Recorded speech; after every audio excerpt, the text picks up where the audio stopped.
Okay, we've got to talk about the Nazca mummies, guys. So get in here. This is Jack with Cosmic Road. I talk about UFOs and the paranormal. Please hit like and subscribe and let me know what you think in the comments below.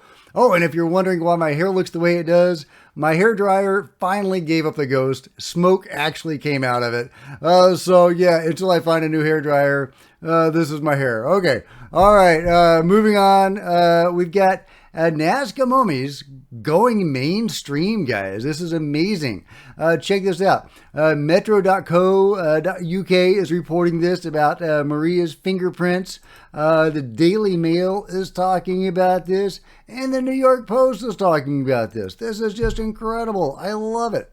And they're not simple rebroadcast of an original article. They're actually independent articles. This is just awesome, guys. All right, so let's go over it. I've talked about Maria's fingerprints before, but let's go over this briefly, and then we'll move on because there's some other really cool news, including a new body. Okay, all right. Three-fingered alien mummies found in Peru have fingerprints that do not appear to be human. They're still trying to put their finger on this mystery. Humanoid three-fingered alien mummies discovered in Peru last year have straight fingerprints that do not match those of humans, according to an attorney who reviewed one of the controversial specimens. Joshua McDowell, and of course he's the son of Dr. McDowell, a former Colorado prosecutor and current defense attorney, examined one of the strange bodies named Maria with three independent forensic medical examiners from the United States.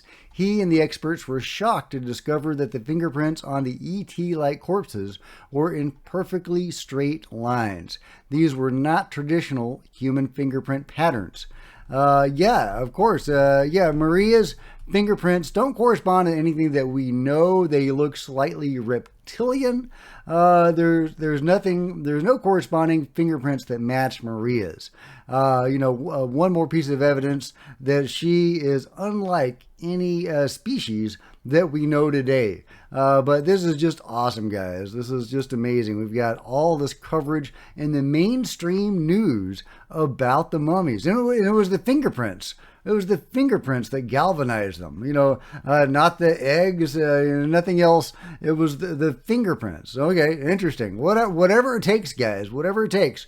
Mystery around controversial Peru alien mummies deepens after new fingerprint analysis indicates they're not human. Well, they're not human.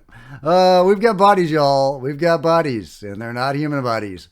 Bizarre diagonal grooves along the fingertips and toes of one of Peru's eerie and hotly debated alien mummies points to a non-human origin for these odd remains. Worldwide controversy has followed the small, peculiar specimens since September, when veteran broadcast journalist and prolific UFO researcher Jaime Maussan first presented two alleged alien corpses to Mexico's Congress last year. Again, they're talking to the attorney McDowell, son of Dr. McDowell, and talking about these very unusual fingerprints that are not human fingerprints, and they're not monkey fingerprints or anything like that. So yeah, I love it. I love it. Just amazing evidence. Of course, that's Montserrat right there, not Maria. We did not see any loops or whorls on the prints of the fingers or on the toes, said McDowell. I'm a former prosecutor. I'm a criminal defense attorney. I've seen lots of fingerprints, and these were not classic fingerprints. Maria's fingerprints weren't consistent with human prints. She and the others are definitely not human, and the mainstream news is picking up on this. This is huge, guys. This is amazing. I love it. Meanwhile, Nazca Mummies asks, did Maria have a three-fingered boyfriend named Petra? Well, check this out, guys. This is amazing. Okay, this is the new body, or at least new to me.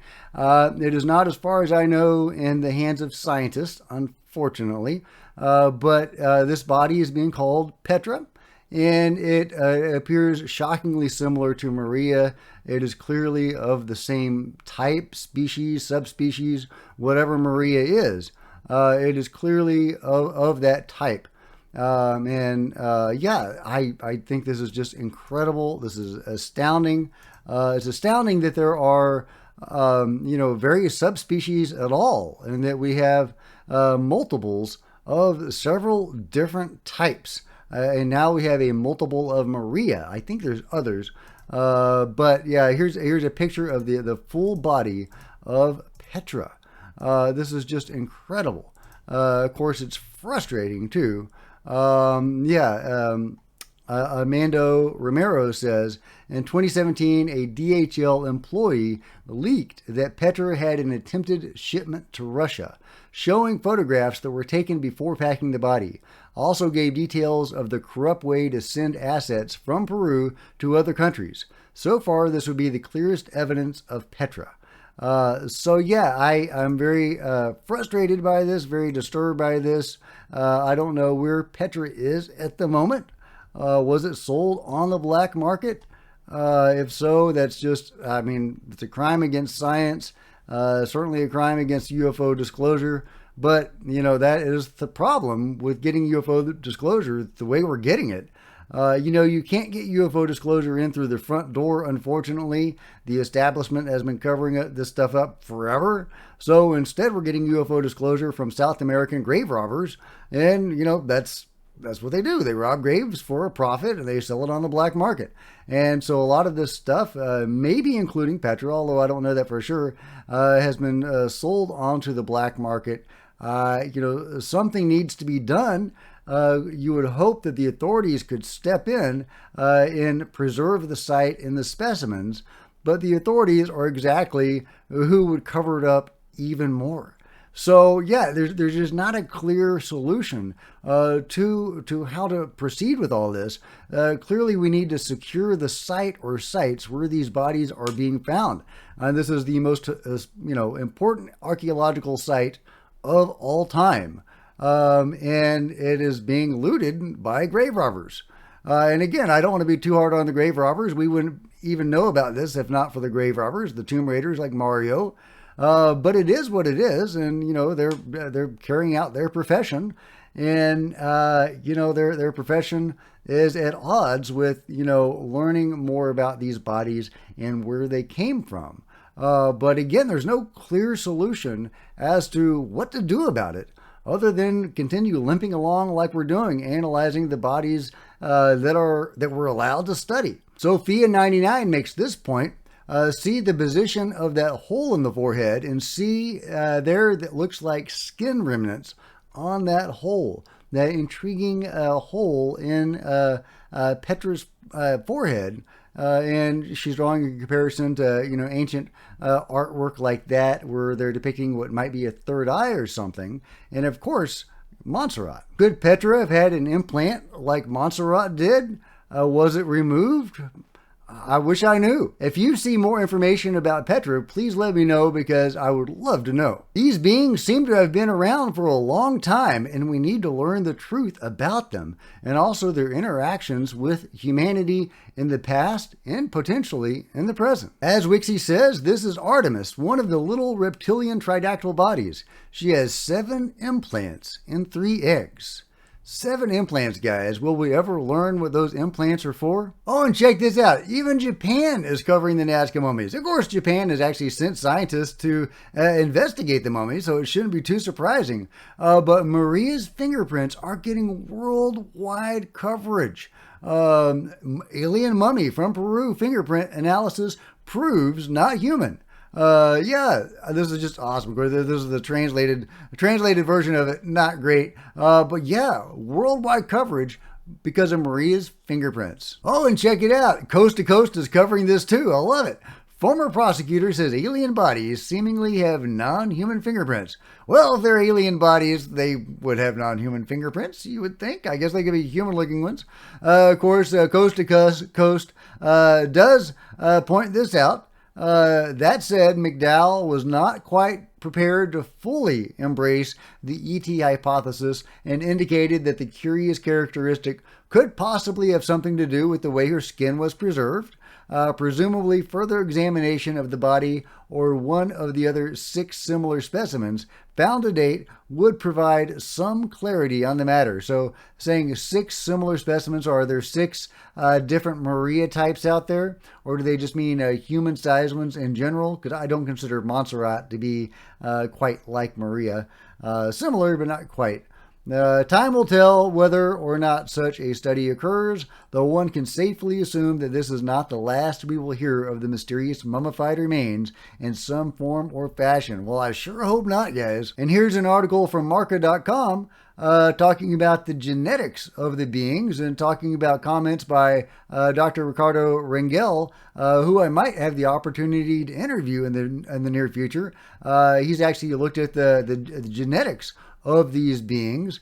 When asked where in the new Tree of Life published by Nature these bodies exist, assuming they do, Rangel said, yes, basically Maria and other specimens of her type are part of this Tree of Life you shared with me. The shorter beings like Victoria are still under investigation and we have no conclusions about them. We still can't say if they are part of this Tree of Life or not, but part of Maria's DNA is part of this Tree of Life.